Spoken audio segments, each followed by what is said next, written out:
Kita umat Nabi tak selawat dengan Nabi sallallahu alaihi wasallam. Di Mekah satu ketika dahulu, waktu Nabi hidup, tak hijrah lagi. Nabi hidup di Mekah ketika itu, tidak berhijrah lagi ke Madinah. Nabi kata, aku lalu di kawasan pergunungan, tanah lapang, tiba-tiba aku dengar bagi salam.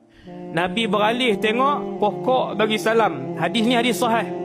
Pokok bagi salam, Assalamualaikum ya Rasulullah. Nabi lalu satu kawasan, batu bagi salam. Nabi kalih, Nabi beralih, tak ada manusia. Nabi tengok batu, batu bagi salam, Assalamualaikum ya Rasulullah. Hadis tu hadis sahih. Nabi kata sampai hari ini, zaman tu lah, waktu Nabi duduk di Madinah, sampai hari ini aku kenal pokok mana yang bagi salam kepada aku, dan aku kenal batu mana yang bagi salam kepada aku. Inni la a'rifu hajaran, inni la a'rifu syajaran kana yusallimu alayya fi Makkah. Nabi kata, aku kenal batu-batu yang bagi salam kepada aku di Mekah.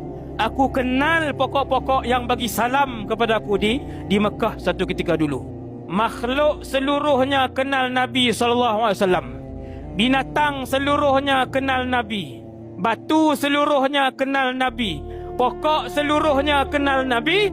Kita umat Nabi tak selawat dengan Nabi sallallahu alaihi wasallam. Pekaknya hati kita, tulinya hati kita, butanya hati kita. Tuan-tuan faham kan sekarang kan, bila para ulama sebut alam ini memberi salam dan mengenali Rasulullah sallallahu alaihi wasallam. Batu-batu kenal Nabi, pokok-pokok kenal Nabi, binatang kenal Nabi. Batu atau pokok, batang kurma yang tak ada roh, tak ada perasaan, tak ada jiwa, tak ada akal, menangis kerana ditinggal baru sehari, baru 3 hari oleh Nabi SAW. Bukan tinggal jauh, dalam masjid yang sama. Nabi duduk di situ, batang kurma duduk di sini, menangis sehingga didengari satu masjid. Kata Nabi, aku turun daripada mimbar, aku peluk batang kurma itu, lalu dia diam. Fasakan, diam batang kurma itu daripada menangis. Dalam riwayat Imam Ahmad, hadis cerita yang sama, riwayat Imam Ahmad, Nabi kata, lau lam atummahu lahanna ila yaumil qiyamah. Kalau aku tak turun daripada mimbar baru, aku tidak peluk dan usap kayu batang kurma lama itu, lahanna ila yaumil qiyamah. Nabi kata, batang kurma itu akan menangis sampai kiamat. Subhanallah. Yang tu yang tak ada akal.